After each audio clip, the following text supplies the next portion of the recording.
that's what's at the center of this entire story, is that she didn't have a product. She had a marketing machine.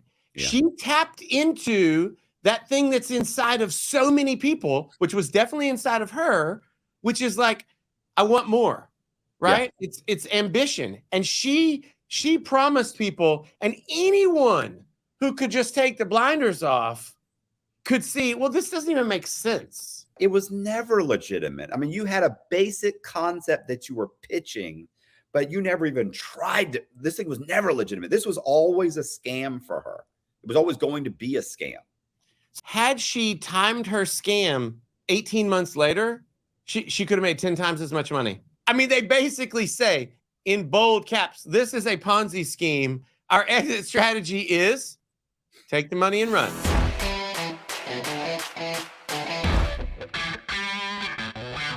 Hey, this is Matt Cox, and I am here with Josh, America's attorney, and we are going to be discussing the Crypto Queen. Yeah, the Crypto Queen and the scam, and we're going to be discussing where she's at. So I appreciate you watching, and check this out. Ruja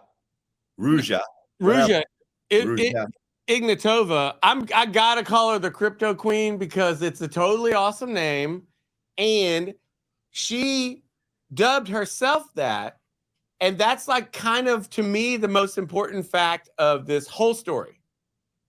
I don't feel like you get to dub yourself. And well, you shouldn't be able to. When I was in prison, I tried to push the name Chainsaw.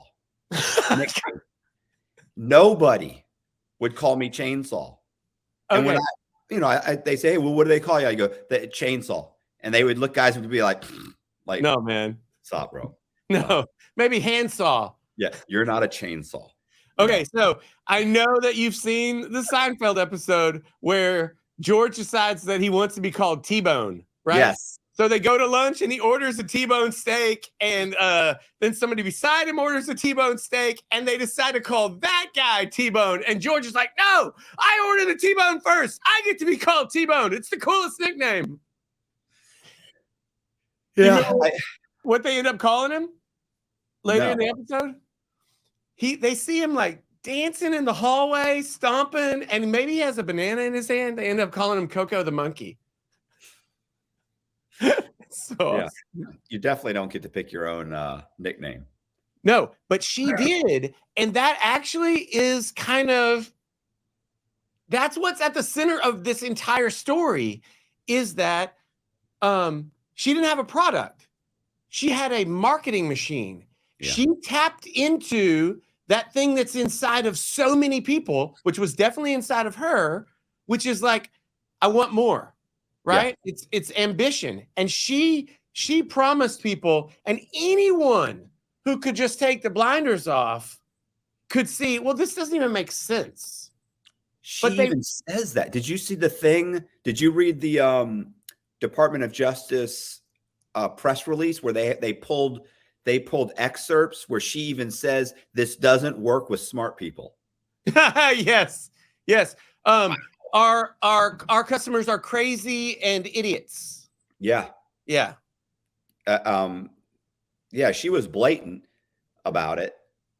And what I thought, like you said, it was hype. The MLM aspect of it, which is what I was saying was interesting, because I actually spoke with a guy from Canada who investigates MLMs. Okay. And you might be interested in talking with him. He's a really nice guy. We did a remote interview like this. Yeah. Super nice guy. Does MLMs, can tell you all about them. Has an interesting story of how he got into it. How they basically like brainwashed his best friend. And his best friend, of course, invited him. And as soon as he's literally like, I'm texting this guy all the time. We're best friends for like years. Super close. He goes, I go to one of the meetings. As we're in the meetings, I knew it didn't sound right. He goes, I start looking it up. I start seeing all these things about it being kind of a scam. It's a pyramid. And he goes, so then when he comes, he goes, what do you think? He goes, yeah, bro. He said, look, I looked up a bunch of stuff online, and honestly, this just doesn't sound right. He said he immediately said, you know what? He's like, you're just a hater. You just don't want to see people succeed. He says all the normal things. And then he said, literally walked away and has never spoken to me about it since. Okay. So that's a really extreme example, right? Yeah. But there is a sense in which great marketing, great branding builds this level of commitment, which draws a line in the sand and says you're with us or you're against us, right? People that drive Chevy trucks, what do they think about people who drive Toyota Tundras? Yeah, of course they're garbage. Yeah. My girlfriend hates Fords. Yes. Why? Yeah. One of the most popular Ford trucks in the world. They work great.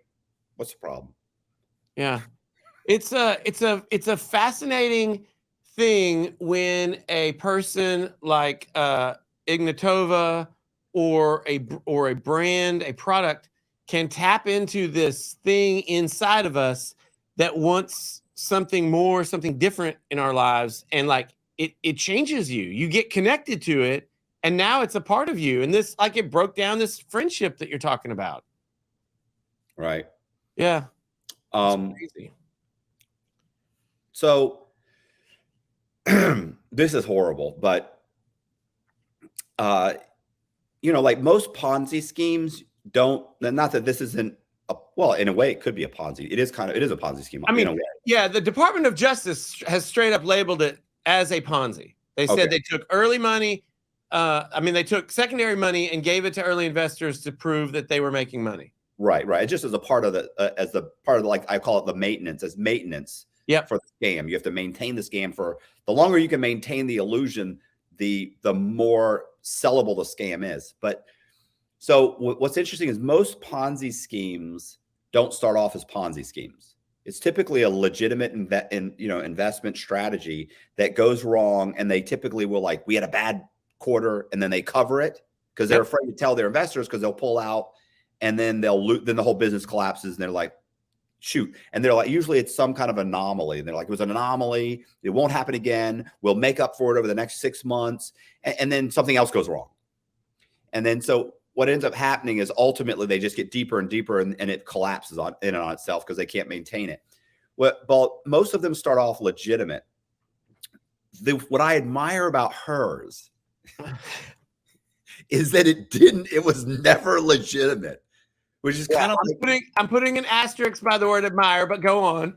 Which is, I mean, it was kind of the Charles Ponzi, thing where, like, it was never legitimate. I mean, you had a basic concept that you were pitching, but you never even tried this thing was never legitimate. This was always a scam for her. It was always going to be a scam. So let me give the America's Attorney version of what a cryptocurrency is so that we're on the same page. Okay. Right. Cryptocurrency is a closed ecosystem that if it works because there is a blockchain that anyone can participate in, anyone can see, and no one can change. It is itself a record of everything, and it's not forgeable, it's not changeable, and it tracks everything. And that's why, digital currency will eventually rule the day. I don't know that it will be unbacked digital currency because of the volatility issues. I mean, no one wants to sell a bale of hay on Wednesday for a certain amount and then find out on Thursday that the money that they got is worth, 1/3 of whatever they got for it. But what's fascinating about this is that they never had a blockchain program. Yeah. They were selling cryptocurrency, but they never had a blockchain. Yeah, I saw it. And that they were able to, it's not like they were manipulating the market by buying and selling like Jake Paul was planning to do. Yeah. Right. I mean, they never had Logan Paul. I'm sorry, Logan Paul. Yeah. They actually went in and were able to actually go in and do it themselves.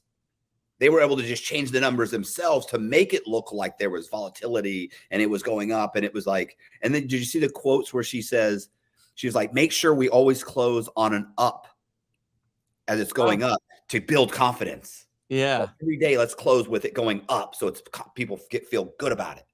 So I think it's important to have the larger crypto context here.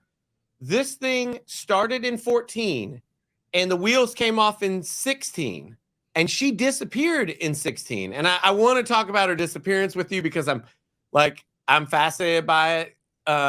New identities, I think, are like a really an American concept. You know, it's something that Americans have been doing, heading to the West and restarting. I mean, that's how America started for a lot of people here. It's like this promise of a new life, not always based in crime, but sometimes.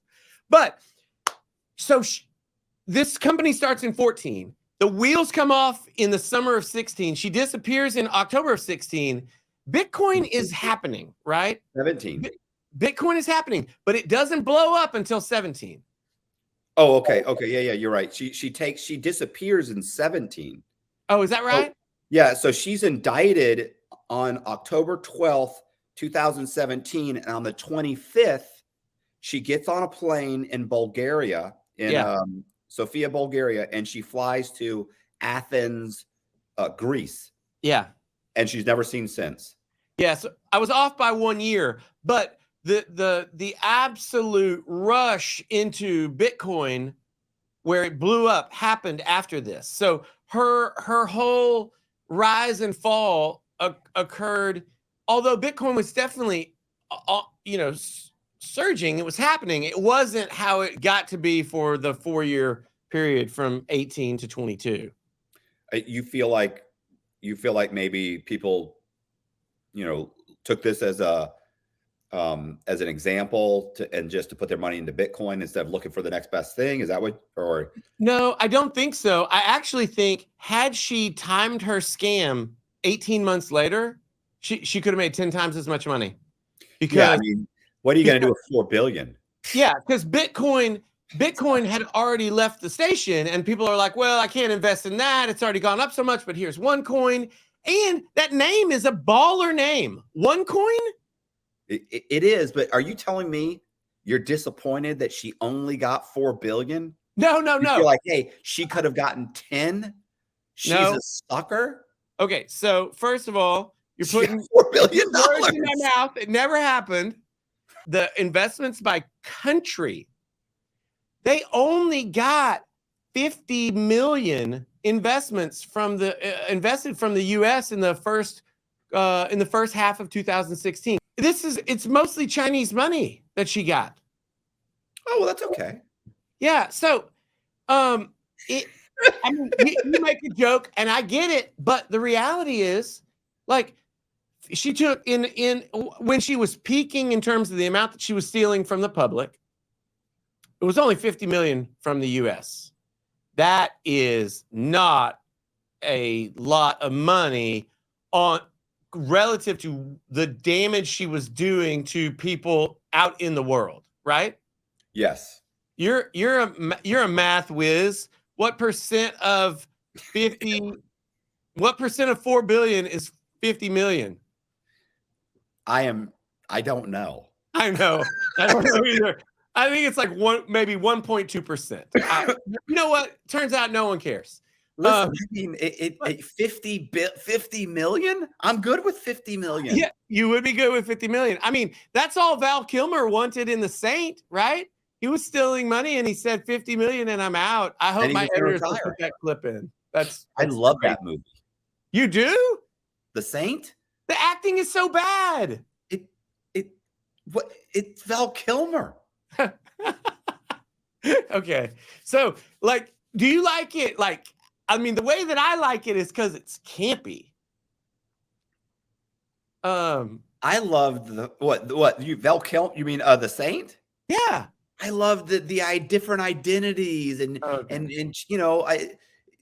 listen, like, you have any idea? Well, you don't, I'm sure, but like when you walk into passport control and you hand them a fake passport and they call you like, hi, Mr. Eckert, how are you? Oh, I'm fine. And you're in the country for, a business, but you're like, oh, I'm here I'm going on vacation. Oh, that's great. And they give you the thing, they stamp it and you walk on. I mean, like, you feel like a spy. Yeah. Yeah. That's a rush. You go stay at the Ritz and everybody's calling you, Mr. Eckert, Mr. Eckert, you're like, this is hilarious. Hey, so that feeling you're describing, that's the same feeling I get every time I tell one of my kids to do something and they obey me. I'm like, I can't believe that worked. I can't believe I'm in charge. Yeah. I don't even know if this is a good idea, but I do think you should go turn the stove on. No, so what I wanted to say is, had her scam started 2 years later, I think it would have been way, way bigger. But I mean, we're all lucky, I guess, that it started earlier. But like, one of the facts that I came across that I thought was astounding was they posted, they were looking for a programmer. I think the article said it was posted on LinkedIn. This is from a BBC article. Looking for a job. The dude, this guy says, I'm interested. They call him up. He's like, it's $250,000 euros a year. And okay, what exactly will I be doing? And they say, well, we're a cryptocurrency company, OneCoin. We've been in operation for like 1.5 years, and we need someone to develop a blockchain for us. And the guy reports that he basically hung up on him. He's like, how can I pretend that this is a legitimate company if you're telling me that your business is a blockchain and you're 18 months in and you don't have one? Now, as a former scammer, whatever you are, what do you think their process is 18 months into it, and now they're looking for a blockchain developer? I mean, maybe they were thinking we can extend that. Maybe they were getting complaints and they thought we can extend this if we go ahead and create an actual product, or maybe we can just move, this money to another project. Yep. And maybe we can make this legit in some way or extend the scam. Yeah. But yeah, so when I hear that, I don't think, oh, they're trying to make it legitimate. They're trying to stretch it out. They're like, well, we got to paper this so that it looks more like a Bitcoin. I mean, yeah, more like Bitcoin. In that, there has to be a limited number. I mean, it might be a really big number, but there has to be a limited number of idiots and crazy people who will invest in something that's like obviously a scam, right? Yes. But it's a lot of people. Yeah. Yeah. Well, I mean, I don't think they are investing because they think it's a scam, or maybe they think it's a pump and dump scheme, but I'm going to come in at the bottom and I'm going to sell just before the top. Problem is, how do you know that? How do you know when that is? Yeah. So a lot of their revenue was not from the purchase of coins, but from the purchase of educational materials about crypto. And I don't know if you read this, but they have levels. You can have, it's like you can pay in as a day laborer, and then as a manager, and then as an executive, and then as a tycoon. And you can pay all this money to get educational materials. And then, of course, now that you know their version of the crypto world, you'll want to spend more money. He bilked some of the nation's largest banks out of an estimated $55 million because $50 million wasn't enough and $60 million seemed excessive. He is the most interesting man in the world.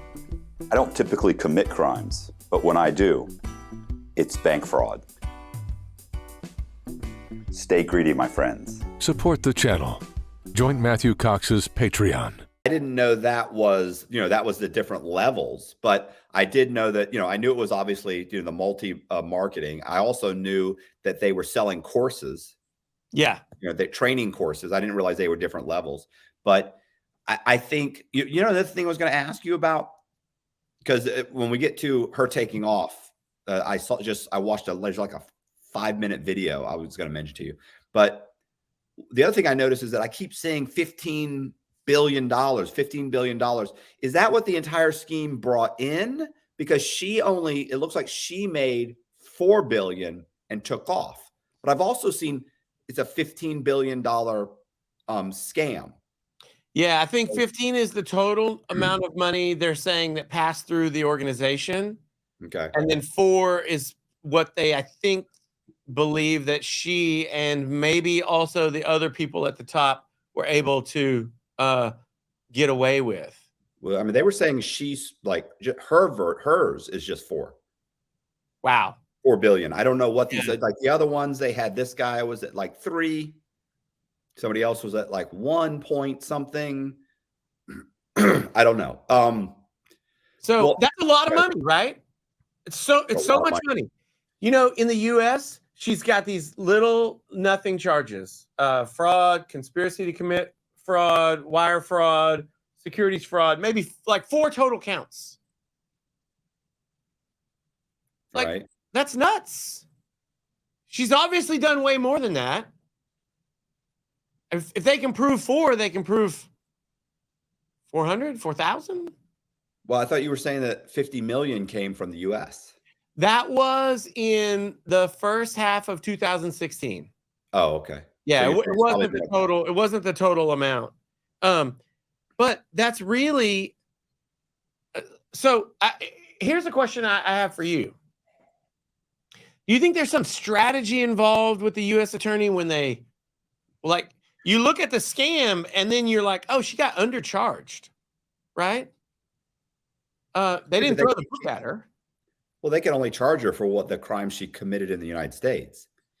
And let's face it, they could charge her with 1 count of wire fraud, get her here, and then use all of the, what do they call the other extenuating circumstances, and then balloon up her sentence to something astronomical.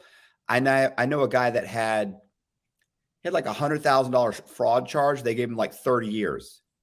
Never been in trouble before. Wow. First he got life, and then they appealed it. They said, you can't give him life on fraud. They said, you're right. We can only give him 30 years. 30 years. He did the whole 30. Oh, man. Yeah. I guess he defrauded someone who had a friend in the government. Well, what happened was his name was Richard Bailey. Okay. And he ran like a horse scam where he would get rich women. He would date rich older women, and he was kind of a gigolo, good looking older guy. He would get rich older women to buy horses that he had bought the horse for, let's say, $10,000. He'd get them to buy it for $200,000. Then they'd pay him to take care of it because it was the best this and the best that. And of course, they'd try and race the horses, and they always sucked. And he knew it to begin with. Yeah. And then, he would do this all the time with multiple women. He had a ranch, and he made a bunch of money. Well, eventually this woman, forget her name, but she was the heir to the Brock's candy fortune. Yes. Yeah. I was in prison with him, Mr. Bailey. Yeah. And so ultimately she ended up disappearing. So she was complaining. She was saying, he was dating her. And she got upset, and she got upset about the money. She said felt it was a scam. She was going to go to the authorities. And then one day she went somewhere, like she was going on vacation or something, and she never made it. She just disappeared. Now, later, a couple of laborers that worked for him, right? Like not deckhands, whatever, guys that clean up around the stable hands, said he had approached them to murder her.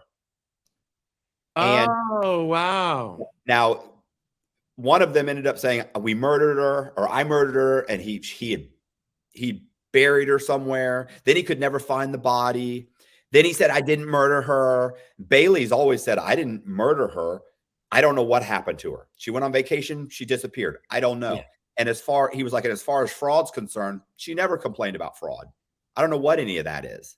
There's no fraud. You buy a horse. You hope it does well. It doesn't do well. It's not my fault. So, but he went to trial. He lost. They gave him life because of the murder that he was. Yeah, they knew it was a murder they couldn't prove. But he was never charged, and he was never charged with it. So they gave him life. He appealed it. It got it knocked down to 30 years. He appealed. He did the whole 30. That was it. Very nice old guy. Do I think he murdered her or had her murdered? Of course I do.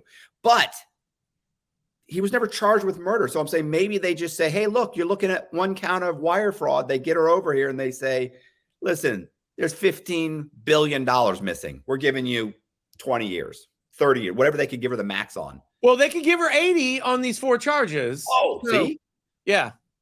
So yeah, I mean, they don't have to charge a whole bunch to really hook her up, but they could charge her with more. I guarantee it. So, do you know why she's back in the news right now? I thought it was because they thought they found her. No, I don't believe so. She has been the subject of like an 8-part series that aired on BBC, basically called like Searching for the Crypto Queen. They follow all these leads, they never find her. The current theory that people have is that she lives in Frankfurt, Germany. I can't believe you just said that. I mean, what about maybe I want to watch the series? You just ruined it. Oh, maybe you just gave away the ending. It was like spoiler. So the ending is that it doesn't have an ending. They have to make more episodes. We're still mid-season, so go knock yourself out. All right. So what? Go ahead. Sorry. Her brother pled guilty last fall. Yeah. In the U.S. Yeah. And he's getting sentenced the first week of April. Yeah. He's got the tattoos. He didn't look real smart. But he's kind of a musclehead. You tell me he started out as a customer and ended up as a he ends up the fall guy. She's like, look, you go ahead and run this. He's the kind of guy that you say, listen, I'm going to start this business with you. I'll run everything, but occasionally I'm going to have you sign a document. Okay. No, sure. No problem. And then you go ahead and he signs some documents, you get some pictures of him, put it on the website as the president. And 2 years later, when everything falls apart, you leave on the jet and he's sitting there going, I was just her bodyguard. And they're like, I don't know. Says you were the CEO. There's a lot of pictures of you shaking hands. A lot of stuff came from your email. Is this your signature? Yeah, they can. I mean, theoretically, yes, but because they succeeded in grabbing both her boyfriend and her brother, they've got the emails from back in 2014 that say, I mean, they basically say in bold caps, this is a Ponzi scheme. Our exit strategy is take the money and run. That's what we're going to do. When the heat gets up, we're out of here. Listen, the best exit strategy is for her to have put her brother as the CEO, brought him on stage a few times, go to the U.S. Attorney's office and say, listen, I think my brother's running a Ponzi scheme. Yes. Oh, my word. That's crazy. Yeah. I can't believe he did this. Because otherwise, you got to live in the desert in Dubai somewhere, riding camels and stuff. I can't be riding camels the rest of my life. I got $4 billion. I've got to live my life. So another wrinkle to this is that she was getting tipped off by people allegedly. They don't know this for sure, but allegedly she had friends in the Bulgarian government who I think that they were, according to people's research, they were connected through Eastern European mob. And so she's paying for protection. In Bulgaria? Yeah. No. Not the mob. There's no mob in Bulgaria. Obviously not. These are rumors. I'm not going to sit here and listen to you badmouth the Bulgaria as if the mob would be plugged in to the government of Bulgaria. It's insulting. It never happened. These are unfounded rumors. You'd say allegedly. Which is allegedly. It's unfounded news now. That's basically news. So there were investigations, there were raids. They were always ready for them. They, for about a year or so back in 16 and early 17, they were just keeping one step ahead of it because it was very early on that some governments were saying, this is a scam. People ought not invest.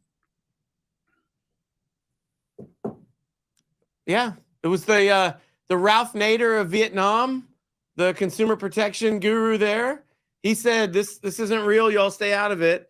And that came to light. I don't know if you read this. they forged a Vietnamese government document, allegedly, that like blessed the operation. Said this is a legit company and the government like is somehow sponsoring this in some way.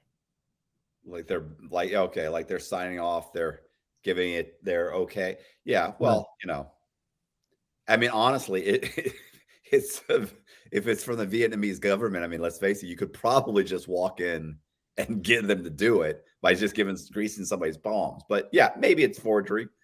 What I noticed is I watched a video that my editor sent me because, you know, they've been looking for her, obviously. You know, she's on the FBI's most wanted list, but they thought she was, go ahead, make a crack. Go ahead. I saw a crack. Are they? Crack. I want to talk about the FBI's most wanted list. Okay. It's so sexist. There's been 529 people on the most wanted list. How many women? Oh yeah, it's unfair. 11. It's not right. 11. It really should be. It really should be more evenly spread out. Like I think it should be at least 50%. You should have at least 3 Asians in there. It should be 13% Black and 10% Hispanic. And they really, it's not right. She's the 11th woman to get on the list out of 529. And I don't overachiever. What do you say? Overachiever. Yeah. I don't think that she deserves to be on the list. No? What's the criteria? They're looking for you. They don't. Listen, I was number 1 on the Secret Service's most wanted list. Come on, who am I? Yeah. There's other people. Is the Secret Service list even on the internet? That thing's probably on the dark web. No one even knows about it. I didn't even know they had one till I was reading an article on me and I was like, what? That's crazy. Yeah. I like getting on the Secret Service most wanted list is like getting drafted into the minor leagues or whatever. You're not until you make it on the FBI's list. I'm like, you're not that great. Let's see. Okay. I interrupted you. So they're looking for her, right? Yeah. I saw a video where and they were thinking, like, they didn't know where she was, right? They're saying maybe Dubai, maybe Greece, maybe she's in Bulgaria. So her brother took a photograph of himself 6 months after she was missing. He took a selfie of himself in a downtown area. Well, with kind of a little bit of a downtown area behind him.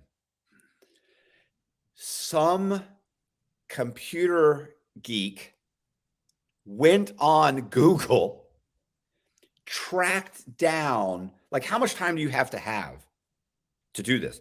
Track down all the different areas and determine, can't be Bulgaria, can't be here, can't be there. Finally said, here it is in Dubai. These are the buildings. Went down.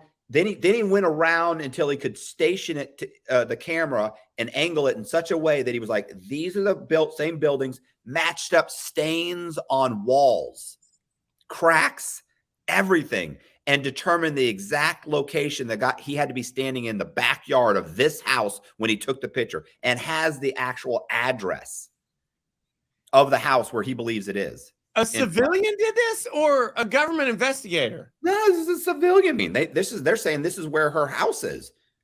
The brother was standing in Dubai, and the reason they think he was at her house is because they're saying he said he was in like Greece or Bulgaria. He wasn't. They're like, okay, you're not there. So you post it 6 months after she goes on the run. You end up posting this and saying, hey, I'm in Bulgaria. Why would you lie and say you were in Bulgaria? You were probably visiting your sister, because it turns out you were in Dubai. So you just lied. You're lying to cover something, most likely because you were somewhere you didn't want anybody to know where you were. So it's very interesting. I'm ready to get on a plane and go. I got to get permission from the judge to travel. And I have to. I've got some barriers, but I'm ready to go. Let's go. Yeah. Okay, so let me ask you this. You're in her situation. You're loaded with cash, presumably. Are I like your it. odds better getting in a spot and staying there or moving around? You know, my problem is that every time you hit the news, I feel like you have to move around. Or unless you're going to say, hey, I'm going to build my little paradise and I'm just going to hunker down. Like if you could build it remotely and then you could go there and stay there and have almost no contact with the outside world. Like, look, in Dubai, like, I'm not sure how much interaction you have to have. If you have a staff of people, you don't think you have to have much of an interaction. I think, you know, the problem is how is like, is that really, you're almost in prison. Yeah, I was about to ask you, how much better is that than prison? It seems really uninteresting. And at least in prison, you can have contact in some ways with your old life, your family. Right. Yeah. And if you have, look, for you to pull off this scam, see, she has to be sociopathic, right? So, yeah. So, you know, in some ways she's extremely antisocial. She invited her own family into a scam that she knew was going to collapse. She didn't give anybody a warning that she was leaving. She hasn't reached out really necessarily to her brother or her family. I think if she got multiple plastic surgeries, lost weight, like did some body changing, and then made some real physical changes, and then up and moved somewhere else, she could probably disappear. Yeah. Women are great because women can wear makeup and do their hair and hairstyles. Yeah. And body, you know, an extra 30 pounds. Like she was pretty heavy. I mean, not super heavy, but she could lose 40 pounds, you know, get a boob job, work out, get some multiple plastic surgeries, change her hair. She'd look like a completely different person. Yeah. And move, and she would be unrecognizable. And she's got the money to get multiple passports.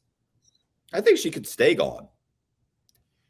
Okay, so I want to give you, so she's been on the run now since 17, so almost 5.5 years.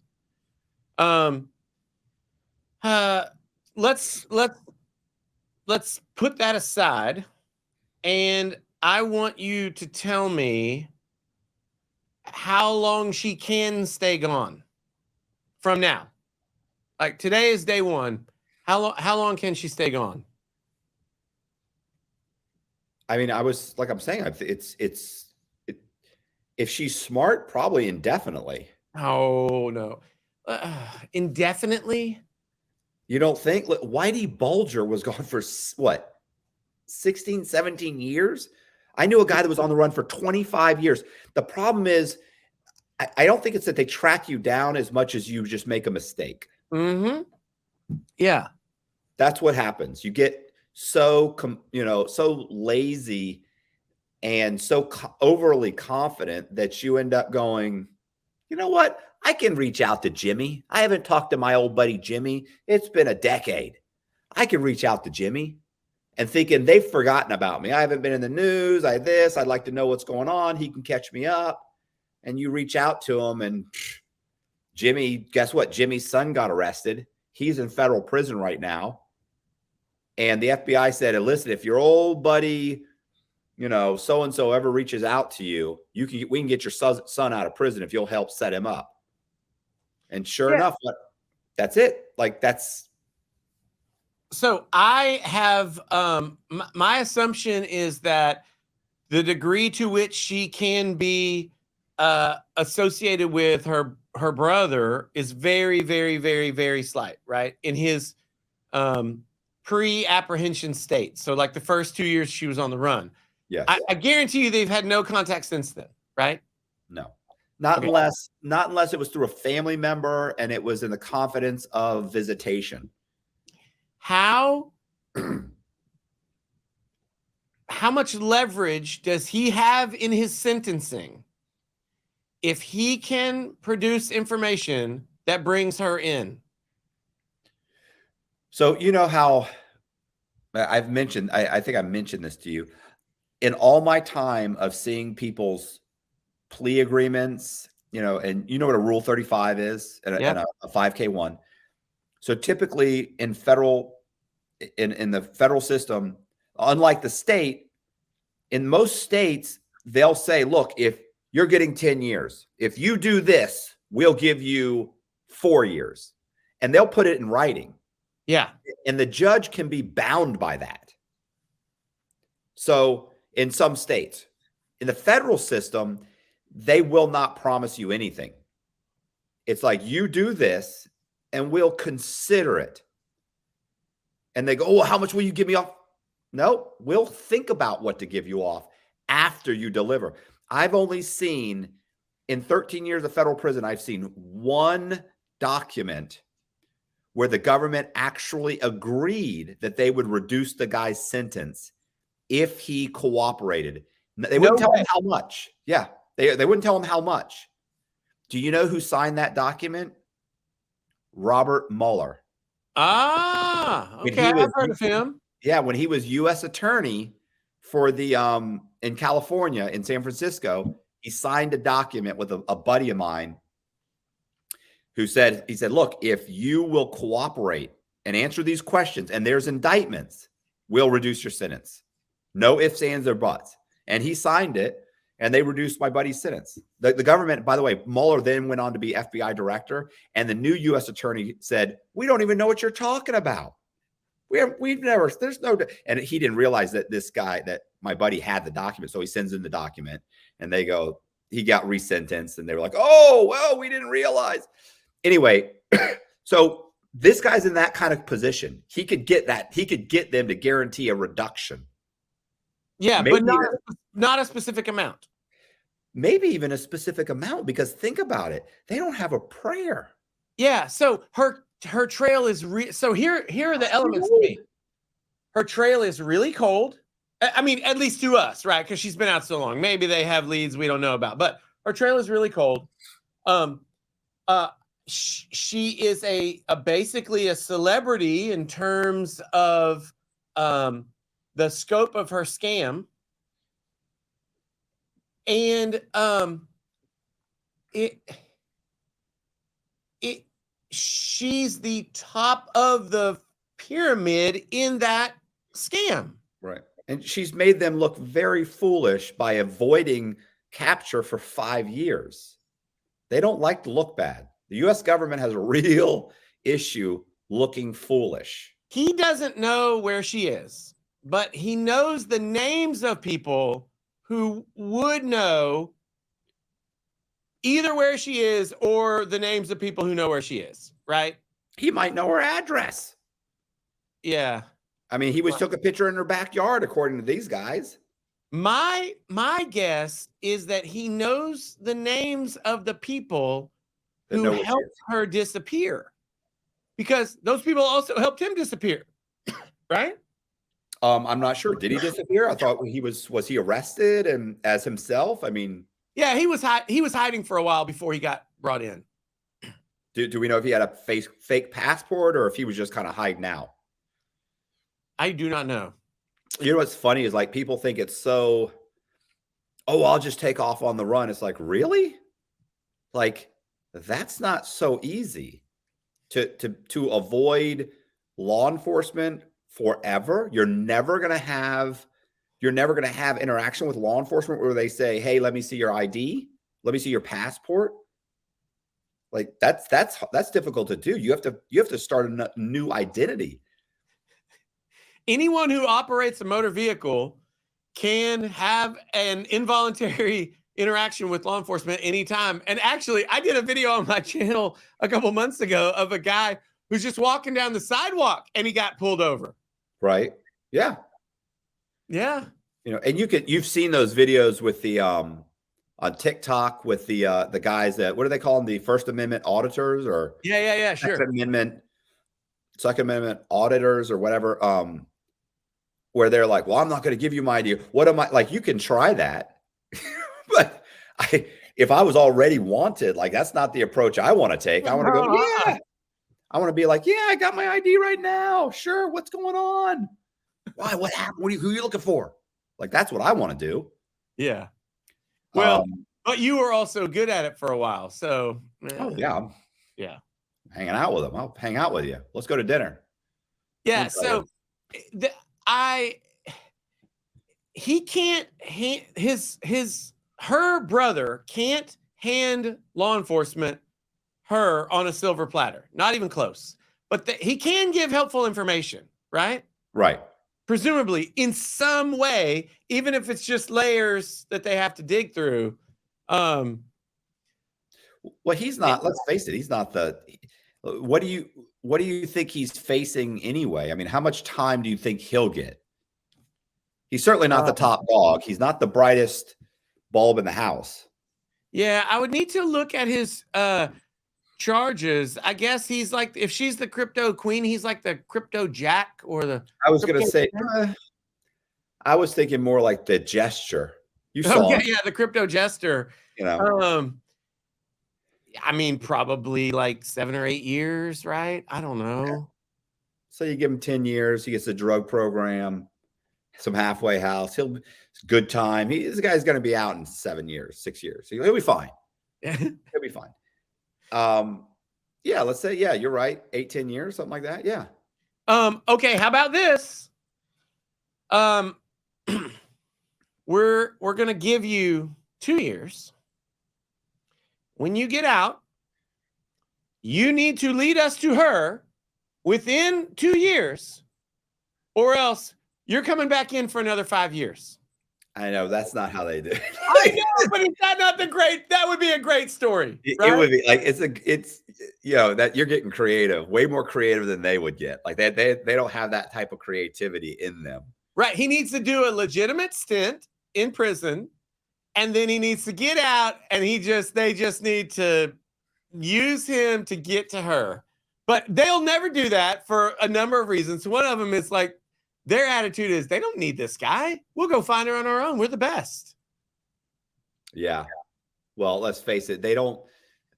Well, in the Fed and state, like they don't convict anybody without people cooperating. It's especially even with documents. Like, it's hard to stand up in front of a jury and just read off the documents without somebody sitting on the stand saying, these are the documents. This is what it means. Yeah. You can't expect a bunch of people that couldn't get themselves out of jury duty to figure out what the bank statements mean. It's just, it's hold on 1 second. Sidebar. You should never try to get out of jury duty. Matt is talking crazy, and your opportunity to be on the jury is not a duty. It's one of the greatest opportunities that we have in a democratic republic. Okay, I'm back. Sorry. So, like, this is the tape they're going to play when you're, at the bar when they're reprimanding you. They'll be like, "What about this? Who's this guy?" He said 4 billion wasn't that big of a scheme. What's he running? Exactly. So I was thinking, what's funny is I was incarcerated with a guy who'd been locked up for, and I know we're, counting down. So, but he was locked up. He had gotten arrested on a drug charge. He'd gotten like 15 years. He was a member of of like a gang kind of thing in California. Well, there had been like 6 people that he knew that were members of this gang that had been murdered and robbed. And people in the organization wouldn't talk to the FBI who was investigating the whole thing. So they came to this guy and said, listen, you've done like 5 years, 5 or 10 years, whatever he had done. He'd done 5-6 years. They said, we'll let you out, put you in a house. We'll let it be known, we'll allow you to start buying drugs so you can get back in the organization. We'll act like you're selling drugs to people so that you can kind of infiltrate to figure out who's committing these murders. And he's like, you're setting me up because you think I might be able to figure out. He goes, well, what if this same person that's out there that's murdering these people comes to murder me? They said, no, we'll be watching you. And he goes, will I have a weapon? They said, no, well, we'll give you like a bulletproof vest. The house will be monitored. He's like, that's not going to do any good. What are you doing? And so he literally said, he had argued with him and said, look, you have to give me a weapon. And finally, that was the sticking point, was they were like, you're a convicted felon. We will not give you a weapon. But the deal they were giving him was really amazing. So he came back out and he had talked to a friend of mine in there that did legal work. And that friend of mine ended up telling me about this. And he ended up not taking the deal. I heard about the whole thing, whatever, a year or so later. And I was like, why wouldn't he do that? And he was like, because he's got like 5-6 years left to go. And they're talking about putting him in a position where he can be in the same position as these other people were that got murdered and robbed. And he's like, look, I'm sorry. I don't trust the government to protect me. But it was funny. It's the same kind of situation you're talking about. Like I could see him pulling him out, but not giving them 2 years and then saying, hey, if you don't get her within a certain period of time, we're going to give you more time. No, they'd have to give him like 10 years, have him do some time, then go to him and say, we'll file documents that make it look like you won your case and you got let out. Yeah. Something like that. Yeah, but they're never going to turn somebody into a bounty hunter. You know, hey, if you go help us find this person and you can get rid of the rest of your time. He'd have to be bait. Yeah, I like the mindset of the guy who's been in for 5 years, because to me, it's not credible that he's going to be out buying drugs, doing the criminal life, and not carrying a gun. Right. Like, wouldn't he have a gun? I mean, I don't know, but wouldn't he have a gun on him? Don't they all have guns on them? I mean, I think at the level he was at, it's funny because I've met, really higher leveled guys. I've met guys in the cartel that are, not at the top tier, but maybe a tier or two down. And I've met guys who have been at really high drug transactions and making massive amounts of methamphetamine. And it's funny, at the upper echelon, like they don't carry guns a lot. Okay. You see it but at his level, on the street level, where you're in a house where people know they come, they get drugs, they leave, they come, you meet them in parking, like those guys have guns. Those guys have that's dangerous. Yeah. If you're showing up with 10 or 100 pounds of methamphetamine, like they don't usually bring guns, because if you bring guns, it suddenly things get extremely volatile and you don't deal with people that you trust. And a lot of times you're not exchanging cash. You're giving people stuff on consignment. Like there's no reason to rob anybody. I'm not showing up with $500,000. Yeah. I'm just dropping off the drugs. You're going to sell them on consignment and give me the money back. Yeah. Or else the next time I see you, I will have a gun. Right. You won't see me at all. This guy, you'll never see me coming. So, yeah. You hadn't already hit record? My God. Oh, my word. Listen, when people come to my house, the best discussions take place 20 minutes before we ever sit down. Yeah. A lot of times I'll be talking to that person and I'll say, like I said earlier, like I'm trying to reboot the conversation. And then it gets to the point where it's like, all right, just tell your story. The good stuff's over. So what I was saying is my call to action typically is to subscribe, because I'm trying to build a community, right? I think that there are people who understand that if they know more about how the game is actually played, like the rules that govern society, they'll get better outcomes. They'll get better outcomes in their family, at work, with their friends, in business transactions, in any area of the law. And by the time you hire a lawyer, most of the time you've already got yourself in a jam and the lawyer can just kind of barely help you. Right. And so, like, my whole thing is I just want a community of people who's learning a little bit more about how the game is played. Yeah, it's so funny. I know what you're saying, because I'm, because being through the system, people will tell me, yeah, this guy did this guy did that. I'm like, was that in text? Well, no, this part was, but then he told me to call him. I'm like, right, that's when he threatened you, right? That's why he said, call me. Yes. Or my girlfriend, I'm like, he did? Okay, well, you need to tell them your boss this. And she's like, oh, I did. I'm like, did you text it or did you just call him? You see what I'm saying? Or, Yep. You know, you have a great system of documenting that, hey, I was trying to do, I'm doing the right thing. Or, and this is often a really big important element, is putting other people on notice, like being able to prove that you told someone something. Right. Because people are always like, no, I didn't know. I remember, I never heard that. Yeah, I mean, whenever you look at any kind of scandal, it's and for someone in government, it's what did she know and when did she know it, right? That's all they ever ask, because everything after that's a cover up typically. And there's some of those elements that are kind of coming out in the Crypto Queen story, because she's got apparently friends inside of the Bulgarian government who are helping her evade, elude capture. Really? Yeah. Well, here, you want to start, because it's funny because like there's so many videos on this. I'm already started, man. Okay. I mean, she so I was gonna say, you know what? I actually took notes just because, like, so what I was gonna mention was that she ran this. It's funny. So this is my 4th cup of coffee, by the way.